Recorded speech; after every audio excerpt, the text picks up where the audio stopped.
지금부터 9월 2일 수요일 예배 하나님께 올려드리겠습니다. 사도신경으로 신앙 고백하시겠습니다. 나는 전능하신 아버지 하나님, 천지의 창조주를 믿습니다. 나는 그의 유일하신 아들 우리 주 예수 그리스도를 믿습니다. 그는 성령으로 잉태되어 동정녀 마리아에게서 나시고 본디오 빌라도에게 고난을 받아 십자가에 못 박혀 죽으시고 장사된 지 사흘 만에 죽은 자 가운데서 다시 살아나셨으며 하늘에 오르시어 전능하신 아버지 하나님 우편에 앉아 계시다가 거기로부터 살아있는 자와 죽은 자를 심판하러 오십니다. 나는 성령을 믿으며 거룩한 공교회와 성도의 교제와 죄를 용서받는 것과 몸의 부활과 영생을 믿습니다. 아멘.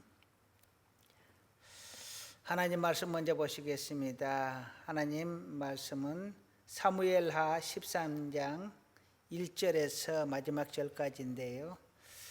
본문이 기니까 봉독하는 본문은 15절에서 22절까지 봉독하겠습니다.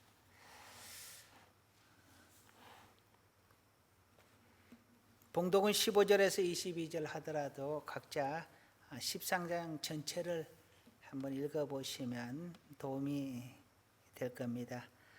15절에서 22절 말씀 한 목소리로 읽겠습니다. 그리하고 암논이 그를 심히 미워하니 이제 미워하는 마음이 전에 사랑하던 사랑보다 더한지라. 암논이 그에게 이르되 일어나 가라 하니 다말이 그에게 이르되 옳지 아니하다. 나를 쫓아보내는 이 큰 악은 아까 내게 행한 그 악보다 더하다 하되 암논이 그를 듣지 아니하고 그가 부르는 종을 불러 이르되 이 계집을 내게서 이제 내보내고 곧 문빗장을 지르라 하니 암논이 하인이 그를 끌어내고 곧 문빗장을 지르니라. 다말이 채색 옷을 입었으니 출가하지 아니한 공주는 이런 옷으로 단장하는 법이라. 다말이 재를 자기 머리에 덮어쓰고 그의 채색 옷을 찢고 손을 머리 위에 얹고 가서 크게 울부짖으니라. 그의 오라버니 압살롬이 그에게 이르되 내 오라버니 암논이 너와 함께 있었느냐? 그러나 그는 내 오라버니이니 누이야 지금은 잠잠히 있고 이것으로 말미암아 근심하지 말라 하니라. 이에 다말이 그의 오라버니 압살롬의 집에 있어 처량하게 지내니라. 다윗 왕이 이 모든 일을 듣고 심히 노하니라. 압살롬은 암논이 그의 누이 다말을 욕되게 하였으므로 그를 미워하여 암논에 대하여 잘잘못을 압살롬이 말하지 아니하니라. 아멘. 기도하시겠습니다. 언제나 우리를 사랑하시고 또 사랑하시는 아버지 하나님, 하나님의 사랑이 없이는, 하나님의 은혜가 없이는 단 하루도 살 수 없는 저희들입니다. 그럼에도 불구하고 또한 하나님께 많은 은혜를 받아 삶에도 불구하고 우리 하나님을 기억하지 못하고 우리 하나님을 망각하며 살아가는 저희들입니다. 아버지 하나님이여, 이 시간 우리 하나님을 기억하고 우리 하나님 앞에 마음으로 정성을 다하여 예배를 드립니다. 이 예배 위에 우리 하나님 함께 하시고 우리의 심령 위에 성령으로 임하소서. 이 예배의 시종을 우리 하나님께서 함께 하시고 주장하시고 하나님께서 영광 받아 주시옵소서. 예수님의 이름으로 기도드립니다. 아멘. 우리 지역에 코로나19 환자가 또 발생이 되었다고 합니다. 근데 그분이 너무 많은 곳을 다녀서 앞으로 얼마만큼 피해가 날지 심히 염려가 되기도 합니다.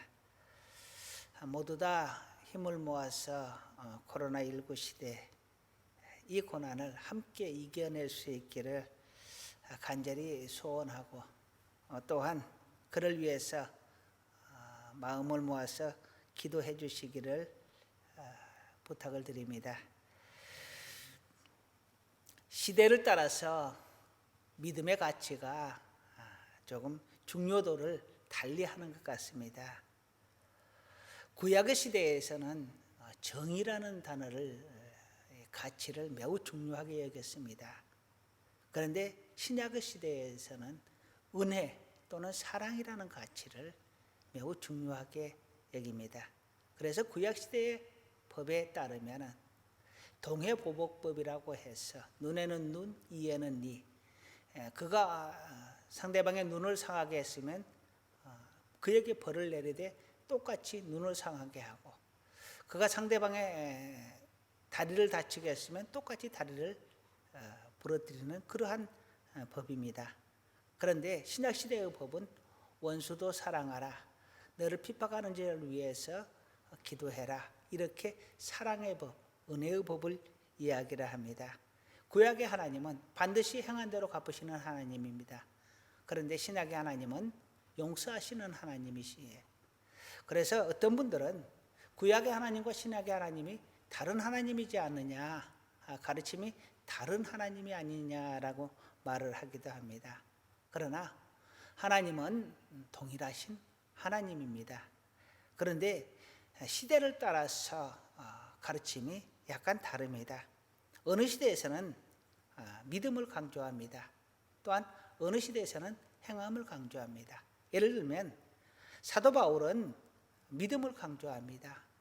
믿음으로 구원을 얻는다라고 하여서 모든 신앙생활의 초점이 믿음에 맞춰져 있습니다. 그런데 예수님의 동생 야고보 형제는 행함을 강조를 합니다. 아무리 믿음이 있어도 행하지 않으면 죽은 믿음이다 라고 이야기를 합니다.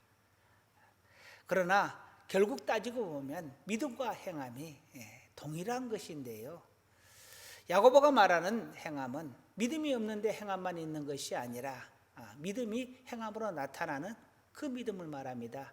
결국은 아무리 믿어도 행함이 없으면 그 믿음은 가짜라고 하는 것이죠. 그러나 바울의 관점에서 보면 아무리 행함이 있어도 그가 마음속에 믿음이 없으면 그 행함은 거칠에 불과하고 외식하는 것에 불과하다라는 것입니다. 이렇게 행함과 믿음이 시대를 따라서 약간 다르게 나타나는데요, 그러면 오늘날은 행함을 더 강조하는 시대입니까? 믿음을 더 강조하는 시대입니까? 근대까지는 믿음을 훨씬 더 강조를 했습니다. 그런데 현대에 와서는 행함을 강조를 점점 하기 시작을 합니다. 단순히 예수만 믿으면 천국 간다, 이것이 아니고 그 믿음이 행함으로 나타남을 강조를 하고 있습니다. 그래서 오늘날 많은 사람들이, 예수 믿는 사람들이 그렇게 행동하지 않는 것에 대해서 질타를 하고 그것을 빗대어 욕을 하기도 합니다. 심지어 예수 믿기를 거부하는 모습도 나타납니다. 행함으로 보여라 라는 것입니다. 물론 성경을 보면 믿음을 강조하는 구절도 있고 행함을 강조하는 구절도 있습니다. 그런데 우리의 관점에서 보면 일단은 믿고 그 다음은 우리의 믿음이 행함으로 나타나기를 원하는 것입니다. 예수님께서 우리에게 세상의 빛이다 라고 했을 때 그 세상에 빛된 우리의 모습이 다른 사람에게 다 비춰지기를 원하셨던 것입니다. 그래서 그들이 우리의 행위를 보고 하나님께 영광을 돌리게 하라라고 말씀을 합니다. 예수를 믿는다 하면서 우리의 모습이 그들에게 본이 되지 않으면, 그들에게 욕을 먹을 수 있는 그러한 행위를 하게 된다. 그러면 그것은 심히 깊이 생각을 해봐야 되는 문제입니다. 내가 하나님의 이름을 높이는 도구가 아니라 하나님의 이름을 욕되게 하는 도구가 되어서는 안 될 것입니다. 그리고 사람이 살다 보면 어떤 때는 단호한 결단력이 요구될 때가 있습니다. 또 반대로 아주 부드러운 포용력이, 사랑이 요구될 때가 있습니다. 사랑이 요구되는 시대, 부드러움이 요구되는 시대는요, 이 평화의 시대입니다. 주님은 서로 사랑하라 하고 원수도 사랑하라 하고 너를 핍박하는 자를 위하여 기도하라 하고 사랑을 강조를 합니다. 부드러움을 강조합니다. 그래서 죄 지은 여인에게 내가 너를 정죄하지 않겠다라고 이야기를 합니다. 그런데 때로는 강력한 징계가 필요할 때도 있습니다. 모세의 시대에 하나님께서 안식일을 반드시 지키라고 했습니다. 그리고 안식일을 지키지 않으면 죽이라고 했어요. 그런데 광야에서 한 여인이 안식일을 지키지 않고 안식일에 일을 합니다. 그러자 하나님께서 그를 죽이라고 합니다. 본보기가 되도록이요. 안식일을 지키지 않았다는 것이 문제가 아니라 하나님께서는 그 작은 행위가 결국 모든 백성에게 퍼져서 안식일을 가볍게 여기고 하나님의 계명을 가볍게 여길까 싶어 본보기를 삼게 했던 것입니다. 그리고 하나님께서 여호수아에게 모세에게 강하고 담대하라고 말을 합니다. 내가 너에게 명령한 것이 아니냐. 너는 강하고 담대하라. 내가 너와 함께 가리라 말씀을 하십니다. 또한 예수님은 돼지에게 진주를 던지지 말라고 합니다. 그들은 그것을, 그 귀한 것을 알지도 못하고 그것을 짓밟고 결국 너를 해할 것이다. 여기서 진주는 하나님의 복음이라고 우리가 해석을 합니다. 하나님의 복음을 받아들일 수 없는 자들에겐 던져봐야 아무 소용이 없고 오히려 그것으로 인하여 그들이 너를 해칠 것이다 라는 것입니다. 그러니까 받을 만한 자에게 하나님의 복음을 전하라는 이야기입니다. 자, 이처럼 때로는 부드럽게, 때로는 강력하게, 강한 결단력을 요구합니다. 어느 것이 과연 맞느냐? 그것은 그때와 상황에 따라서 다르지 않겠어요? 그러니 어느 것이 맞다라고 속단을 하기는 매우 어려운 문제입니다. 자, 오늘 본문을 보게 되면은 본문은 이렇습니다. 다윗의 첫 번째 아들 암논이 다윗의 세 번째 아들 압살롬의 누이였던 다말을 강간하는 사건입니다. 강간을 하고 그를 쫓아내 버립니다. 그와 잠자리를 같이 하기 전에는 너무도 사모하는 마음을 가지고 그를 어떻게든 자기의 품에 안으려고 했던 암논이었는데요. 그를 안고 나니까 그가 싫어졌던 것입니다. 전형적인 어떤 바람둥이의 모습이죠.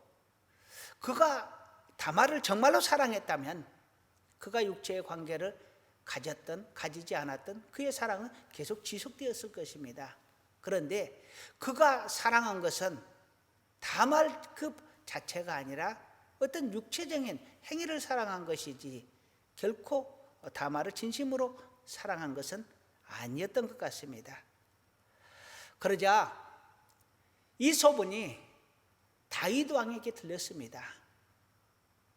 근데 다윗 왕은 분명 소문은 들었는데 그 이후에 이 암논에 대해서 그 일로 인하여 징계를 했다는 내용이 나오지를 않습니다. 분노하였다라고만 오늘 본문에 기록을 합니다. 그런데 그 이후에 암논을 어떻게 하였다라고 징계의 내용이 나오지를 않습니다. 그리고 압살롬은 자기 누이가 그렇게 이복형인 암논에게 강간을 당하고 수치를 당하였는데 그런 경우에는 그때 당시에 법으로 보면 이 여인은 시집을 갈 수가 없습니다. 만약 그런 모습으로 시집을 가게 되면 그것을 속이고 시집을 가게 되면 이후에 그것이 알려졌을 때는 모든 회중 앞에서 돌에 맞아 죽는 벌을 당할 수가 있습니다. 그리고 그것을 최고의 수치로 여겼기 때문에 감히 얼굴을 들고 다니기가 어려운 그런 상황이 되었습니다. 그런데 이 압살롬은 자기 동생이었던 다말이 그런 수치를 당하였는데도 압살롬은 조용히 기다리라고 합니다. 그리고 이후에 잔치를 벌여서 암논을 초대하고 암논을 죽여버립니다. 이 암논의 다말 강간 사건은 우리에게 많은 것을 생각하게 합니다. 이미 다윗이 밧세바와 간음함으로 인해서 하나님께서 너희 집에서 칼이 떠나지 않을 것이다 라고 했습니다. 간음한 후에 밧세바의 남편 우리아를 전쟁에서 죽게 만들었거든요. 거의 죽인 거나 마찬가지입니다. 그렇게 고의로 죽게 한 그 죄에 대한 벌로 하나님께서 너희 가정에서 칼이 떠나지 않을 것이다 라고 했습니다. 정말 그 말대로 다윗의 가정에서는 피비린내 나는 싸움이 계속됩니다. 그런데 그 싸움의 첫 번째 계기가 바로 이것입니다. 암논이 다말을 강간한 사건입니다. 그리고 압살롬이 거기에 대해서 앙심을 품게 되는 것입니다. 자, 그러면 오늘 본문을 통해서 다윗은 왜 그렇게 우유부단하게 자식을 징계를 하지 않았고, 또 솔로몬의 어떤 모습과 다윗의 모습을 서로 비교하면서 성경의 말씀, 성경의 사건들을 한번 참고해 보려고 합니다. 첫 번째로 우리가 먼저 다윗 왕의 계보를, 자식들을 좀 살펴볼 필요가 있습니다. 다윗 왕의 계보는 열대상 3장에 나와 있는데요. 첫 번째가 암논, 두 번째가 다니엘, 세 번째가 압살롬, 네 번째가 아도니아, 다섯 번째 스바다, 여섯 번째 이드로암, 일곱 번째 시므아, 여덟 번째 소밥, 아홉 번째 나단, 열 번째 솔로몬, 11번째 이팔, 12번째 엘리사마, 13번째 엘리벨렛, 14번째 노가, 15번째 네벡, 16번째 야비야, 17번째 엘리사마, 18번째 엘라다, 또 19번째 엘리벨렛, 그리고 다말이 나옵니다. 그리고 기타 소실들의 아들이 또 있었다고 합니다. 우리가 지금 다윗의 아들들이 기록해놓은 아들들이 19명입니다. 그리고 여자들은 이름은 기록도 되어 있지 않고 다말 혼자만 딱 나옵니다. 이스라엘의 역사에서 여자들은 원래 기록을 하지 않습니다. 그런데 다말의 사건이 너무 중요했기 때문에 다말은 기록된 것뿐입니다. 그러면 이 19명의 아들과 소실들의 아들들이 또 있었다고 했습니다. 이름도 기록되어 있지 않은 소실들의 아들들, 또 이름도 기록되어 있지 않은 딸들, 어마어마하게 많은 숫자가 있었던 것 같습니다. 그러면서 처가 7명까지 기록이 되고, 그 이후로는 처의 이름을 기록하지 않고 아들의 이름만 기록을 하였고, 그 다음에 또 소실이 있었다고 했습니다. 그러니까 처가 많았던 거예요. 그리고 소실까지 있었으니까 얼마나 많았겠어요. 그런데 우리는 지금 성경에서 나와 있는 그 이름들을 보면 암논과 첫 번째 암논, 세 번째 압살롬, 네 번째 아도니아, 그 다음에 10번째 솔로몬, 그리고 다말이 나옵니다. 나머지 사람들은 성경에 기록이 별로 거의 없습니다. 이 열왕기상에, 역대상에 이 족보에만 나오지 그들의 활동이나 내용이 거의 나오지 않습니다. 자, 그러면 다윗에게 많은 처가 있었고 많은 아들이 있었다는 것을 전제로 지금 이야기를 들으셔야 합니다. 다윗은 성군이라 하여서 많은 경우에는 모든 사람들의 존경을 받는다라고 생각을 할지 모르지만 꼭 그렇지만은 않았습니다. 다윗의 실수가 몇 가지들이 있습니다. 그 첫 번째가 바로 이 많은 아내를 거둬들인 것입니다. 거기서 많은 소생들을 낳았어요.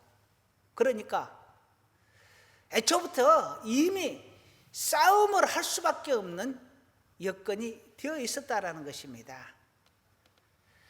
그런 상황 속에서 지금 이렇게 암논이 다말을 강간하고 압살롬이 다말에게 앙심을 품는 이런 사건이 생기게 된 것입니다. 두 번째로 이제 본론 안으로 들어갔어요. 다윗을 보면 다윗은 많은 경우에 굉장히 힘이 있고 결단력이 있는 것 같은데 다윗이 소년이었을 때 골리앗을 나서서 소년 다윗이 골리앗에게 나서서 그와 싸워서 이기잖아요. 그리고 그 골리앗과 싸운 것을 생각을 하면 다윗은 굉장히 용기가 있고 결단력이 있을 것 같은데 성경을 보면 다윗이 별로 그렇지가 않습니다. 한번 살펴볼 텐데요. 다윗은 분노를 삭히고 자기 안으로 삭히고 묵인하고 넘어갑니다. 예를 들어 보면은 암논이 다말을 강간하였을 때 다윗이 알았다고 했습니다. 다윗이 21절을 보게 되면 다윗 왕이 이 모든 일을 듣고 심히 노하니라 라고 했습니다. 이 사건에 다윗도 사실 이용이 되었습니다. 암논이 다윗에게 내가 몸이 아픈데 다말이 와서 나에게 밥을 이렇게 음식을 주면 몸에 힘이 날 것 같습니다 해갖고 다말을 불러들이는데 다윗을 이용을 합니다. 그래서 다윗이 다말에게 말을 했거든요. 내 오빠에게 가서 음식을 해줘라 라고 다윗이 시킨 겁니다. 그러니 다윗도 공범이 된 겁니다. 자, 이런 상황인데 다윗은 암논이 다말을 강간하였고 자기가 거기에 지금 일조를 했잖아요. 공범이 되었습니다. 그런데도 암논에 대해서 처벌하지 않았다라는 것입니다. 그 이유는 그 뒤에 보면은 압살롬이 그 누이에게 지금은 조용히 하자라고 하는 것을 보면 다윗은 결코 암논에게 그 이후에 화는 냈었지만 그것을 결코 암논에게 징계를 내리지 않았다라는 것입니다. 모세의 법에는 이복 누이 간에는 이복 오누이 간에는 결혼할 수가 없습니다. 서로 간통도 할 수가 없습니다. 그런데 그때 당시 상황으로는 실상은 결혼이 가능했다고 합니다. 그러니까 사실 암논이 정말 다말을 사랑했다면 결혼도 할 수 있었을 것이다 라는 것입니다. 그런데 암논이 동생의 육체만 탐하고 버렸던 것입니다. 그럼에도 불구하고 분노는 하였지만 징계를 하지 않았다. 즉 묵인을 하였다라는 것입니다. 두 번째로는 압살롬이 결국 암논을 죽이게 됩니다. 이 사건은 다윗이 암논을 크게 징계를 하여서 압살롬이나 다말이 그 마음의 원한이 풀어졌으면 이런 문제가 생기지 않았을 거예요. 그런데 다윗이 묵인을 하였기 때문에 압살롬이 직접 징계를 하게 된 것입니다. 암논을 죽여버립니다. 이 소식을 또한 다윗도 들었습니다. 그런데 다윗이 압살롬을 징계를 하는 둥 마는 둥 하고 결국 쫓아내버립니다. 그리고 이후에 다시 데리고 와요. 사실상 이미 암논은 죽어버렸으니까 그냥 걔는 놔두고 다윗은 압살롬을 다시 데리고 오게 되는데 사실상은 면죄부를 준 것과 똑같습니다. 이렇게 흐지부지하게 징계를 하고 또 면죄부를 주고 무기를 하고 넘어갑니다. 그리고 이후에 압살롬이 다윗 자신을 반역을 했을 때 다윗을 죽이려고까지 했습니다. 그래서 도망을 갑니다. 어떻게 하나님의 은혜로 다윗이 살아나게 되고 다시 회복이 되는데요. 심지어 압살롬은 다윗의 첩들을 백주 대간에 모든 사람들이 보는 자리에서 간통을 합니다. 그것은 굉장히 치욕적인 일이었고 다윗의 목에 칼을 대는 것보다 더 치욕적인 일이었습니다. 그런데 다윗은 이후에 그의 군대들에게 압살롬을 죽이지 말아라 라고 이야기를 합니다. 근데 압살롬이 죽었습니다. 죽여버렸어요, 군인들이. 그러자 서럽게 통곡을 합니다. 사실상 압살롬에게 반역의 면죄부를 줘버린 겁니다. 그러자 모든 군인들이 승리해서 기쁜 것이 아니라 그 압살롬의 죽은 것을 너무 서럽게 울어대니까 다 조용하게 군인들이 흩어져 버립니다. 그리고 압살롬이 반역을 했을 때 그가 도망갈 때에 사울 왕의 시종이었던 시므이가 그를 조롱을 합니다. 재를 날리고 흙을 던지면서 비루한 자여 가거라 너 그럴 줄 알았다 라고 하면서 너가 하나님께 벌을 받아서 그런다 라고 외칩니다. 그런데 다윗 왕이 그 시므이를 죽이지 못하게 합니다. 하나님께서 그에게 시켜서 나에게 이런 것이 아니겠느냐, 하나님이 혹시 나를 불쌍히 여겨서 나를 구원해 줄 줄 누가 알겠느냐라고 말을 합니다. 그런데 이게 다윗이 정말 진정으로 그렇게 이야기를 했다면 좋겠는데 이후의 상황을 보면 꼭 그렇지만은 않습니다. 왜냐하면 돌아올 때 시므이가 잘못했다고, 내가 그때는 정신이 없었다고, 내가 미쳤나 봐요 하고 이야기를 합니다. 그러니까 다윗이 다 용서를 해줘요. 그래, 다 용서를 해줍니다. 그런데요, 그가 죽을 때 솔로몬 왕에 이렇게 이야기합니다. 너 시므이를 절대로 용서하지 말아라. 그가 패나느니 수월로 내려가지 않게 해라. 즉 죽여버리라, 이런 이야기입니다. 징계를 해서 어떻게든 시므이를 죽이라는 것입니다. 아니 그러면 자기가 죽이지 왜 자식에게 피 묻은 칼을 넘겨주는 거예요? 자기는 가슴에 평생을 그걸 품고 살았다는 얘기잖아요.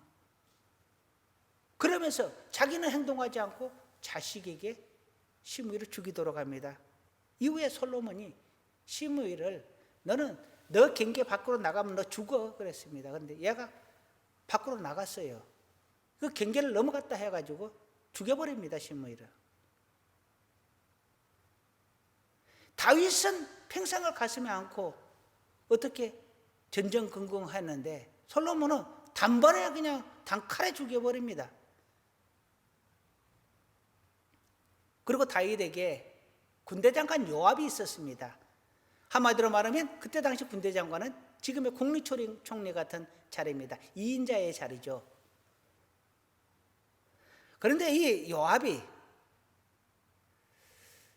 다른 사울 왕의 장수와 다른 자식에게 있다가 이렇게 항복을 해서 넘어온, 다시 말하면 적국의 장수를 아브넬과 아마샤를 죽여버리는데요. 이들은 모두 다윗 왕과 요압과 친척 관계에 있었던 사람들입니다. 그런데 요압이 자기의 자리를 위해서 이 사람들을 다 죽여버립니다. 그런데 다윗이 그것을 묵인을 해요. 물론 원통해하고 안타까워하고 통곡을 하고 합니다. 그래서 백성들은 다윗이 죽인 게 아니구나라는 것을 알지만 결국 다윗은 요압의 죄를 묵인하고 넘어갑니다. 그런데 요압이 이후에 다윗은 솔로몬을 왕으로 세웁니다. 그런데 요압은 솔로몬 다음에 넷째 아들 압살롬 다음에 넷째 아들 아도니아가 압살롬까지 죽고 나면 아도니아가 첫째가 되게 됩니다. 그런데 이 아도니아가 스스로 왕이 되는데요. 그때 요압이 그 아도니아 편을 들게 됩니다. 그러니까 실질적으로 반란을 일으킨 건 아닌데 반란이나 마찬가지였죠. 다윗 왕이 살아 있었는데 요압이 스스로 왕이 되었으니까 그때도 다윗은 묵인하고 넘어갑니다. 그렇지만 다윗이 또한 죽으면서 솔로몬에게 유언을 할 때에 요압을 살려두지 말라고 합니다. 결국은 솔로몬이 또 요압을 죽입니다. 그래서 이렇게 다윗은 평생 자기의 가슴 속에 품고 있다가 그 원한을 후대에다가 넘기는 거예요. 그 넷째 아들 아도니아가 반란 아닌 반란을 일으켜서 스스로 왕이 되었을 때도 다윗은 묵인을 하다가 넘어갔는데요. 솔로몬은 이 아도니아를 죽여버립니다. 제거를 해버려요. 자, 이렇게 상황을 모두 보게 되면 다윗은 가슴속에 그런 원한들을 다 차곡차곡 쌓아두고 그들을 완전히 용서하였다라고 했는데 실제로는 완전히 용서하지를 못한 겁니다. 그러면 그 원한을 가슴에다가 품고 평생을 살았으니 얼마나 이 마음속에 그 원한들로 인해서 얼마나 가슴이 아팠겠어요. 잊을 수도 잊혀지지도 않는 그 원한을 품고 살았으니까요. 다윗은 내가 봤을 때는 충분하게 그것들을 자기가 정리하고 솔로몬에게 평화의 왕위를 물려줄 수 있었습니다. 그랬어야 맞다고 봅니다. 근데 왜 자식에게 피의 칼을 넘겨주었느냐라는 거예요. 당신이 충분히 그럴 수 있는 역량이 있었음에도 불구하고 그런 자리에 있었음에도 불구하고 왜 자식에게 피의 칼을 물려주었느냐. 그것은 다윗이 사실 우유부단함 때문이 아니었을까 하는 생각을 해봅니다. 다윗은 성군으로 칭송을 받았지만 그 성군으로 칭송받음에 있어서 자기의 속이 썩어 문드러진 거예요. 평생을 그 원한을 품고 살았으니까요. 평생을 그렇게 가슴에다가 속썩이면서 살아왔잖아요. 다윗도 솔로몬도 큰 왕으로 인정을 합니다. 그러나 다윗은 성군이라고 솔로몬은 지혜의 왕이라고 합니다. 냉철한 솔로몬이었습니다. 정적들을 다 제거하였고 자기 아버지 다윗에게 죄를 지은 자, 아버지가 미워한 자들까지 다 제거해버립니다. 깨끗하게 정리를 해버려요. 그러면서 다윗의 기반 위에 솔로몬은 이스라엘의 최고의 왕성한 전성기를 만들어냅니다. 그래서 사람들은 성경에 나오는 왕 중에서 누구를 가장 닮고 싶냐라고 하면 솔로몬을 꼽습니다. 솔로몬이 지혜의 왕이죠. 부귀, 영광을 누렸죠. 최고의 전성기를 구가했죠. 전설적인 왕이잖아요, 솔로몬이. 그 다음이 다윗입니다. 그런데 하나님의 입장에서 봤을 때는 솔로몬보다 다윗이 훨씬 사랑받았습니다.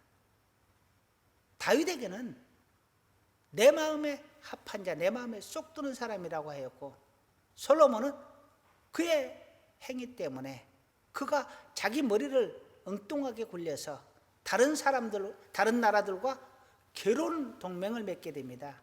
그래서 많은 첩들을 두게 되고 1000명이 넘는 아내들을 두게 됩니다. 그러면서 그 아내들이 가져온 신들을 자기도 같이 모셨어요. 그 바람에 하나님께서 진노하셔서 그 아들 여로보암 시대에 유다 족속을 뺀 나머지 11족속을 빼앗아서 여로보암에게서 빼앗아서 다른 나라를 분리를 시켜버립니다. 두 나라로, 북이스라엘과 남유다로요. 그래서 남유다는 르호보암이, 북이스라엘은 여로보암에게 맡게 됩니다. 그것은 다윗의 잘못 때문입니다.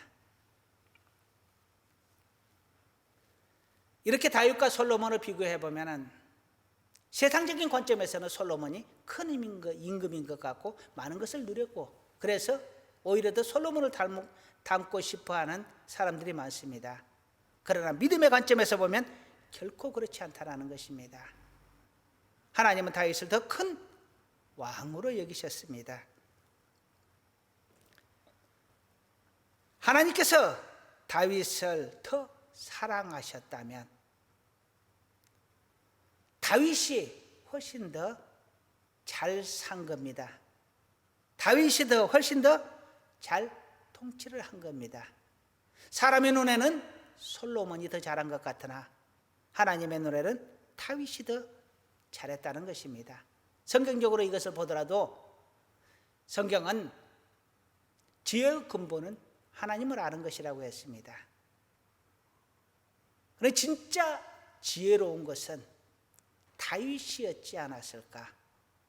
하나님께 끝까지 남아있는 자, 하나님을 끝까지 사랑하는 자, 그래서 하나님께 끝까지 사랑받는 자, 그가 진정한 지혜자가 아닐까 하는 생각을 해봅니다. 그래서 우리 시편을 보게 되면 시편이 약 150편입니다. 그 중에서 저자가 있는 시편이 약 100편 정도 되는데요, 그중 73편인가가 다윗이 지은 것입니다. 솔로몬의 시편은 2편인가 3편인가가 있지요.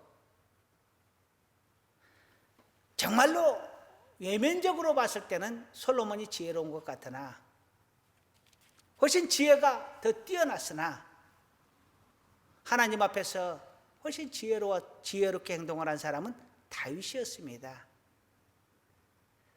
우리가 솔로몬의 지혜와 부귀와 영광을 원하는 자가 아니라 다윗의 순종과 하나님 앞에서 사랑받음과 하나님을 사모하는 그 마음을 닮아갈 수 있기를 간절히 소원합니다. 그러나 다윗의 잘못 뛰어간 그 역사만큼은 우리가 다시 한번 마음에 새겨볼 필요가 있습니다.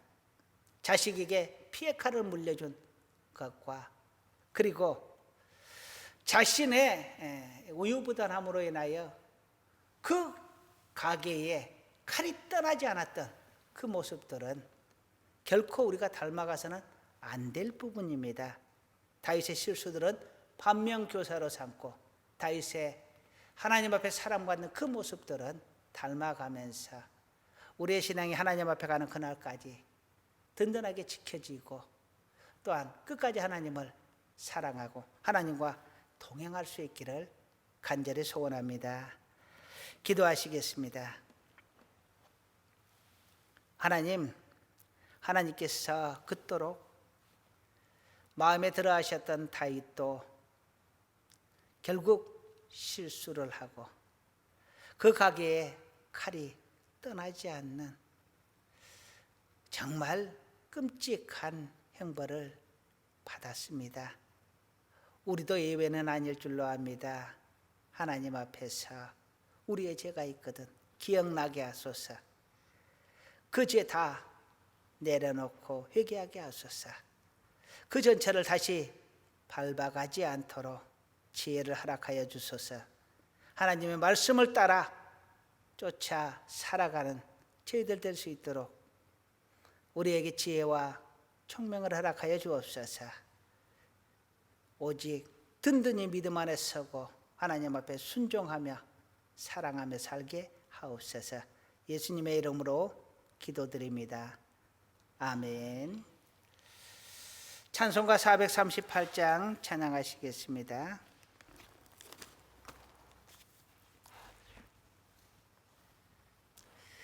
1절과 3절 찬양하시겠습니다.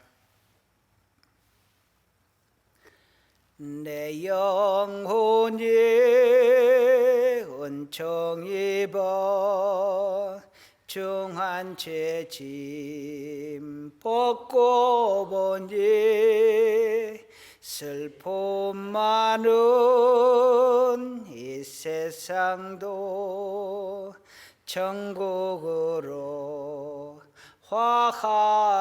화하도다. 할렐루야 찬양하세. 내 모든 죄 사함받고 주 예수와 동행하니 그 어디나 하늘나라 높은 산이 거친 돌이 조막이나 궁궐이나 내 주 예수 모신 곳이 그 어디나 하늘나라. 할렐루야 찬양하세. 내 모든 죄 사함받고 주 예수와 동행하니 그 어디나 하늘나라. 아멘. 교회 소식 전하겠습니다. 지금 코로나19로 인해서 저희 지역이 좀 소란스럽습니다. 지금의 상황 같으면 돌아오는 주일도 영상 예배로 드려야 하지 않을까 하는 생각이 듭니다. 비록 교회에 모여서 예배드리지 못한다 할지라도 이 기회에 더욱더 우리의 믿음을 스스로 돌아볼 수 있는 기회로 삼으시고 영상으로라도 우리 하나님 앞에 간절한 마음으로 영과 진리로 우리 하나님 앞에 예배드리고자 하는 그러한 마음들을 다시 한번 다짐해 주시고 또 실천해 주시기를 부탁 말씀 올립니다. 정확한 예배에 대한 내용들은 정확한 것들은 다시 우리 밴드나 카톡을 통해서 연락 드리도록 그렇게 하겠습니다. 축복 기도하고 예배 순서 모두 마치겠습니다. 기도하시겠습니다.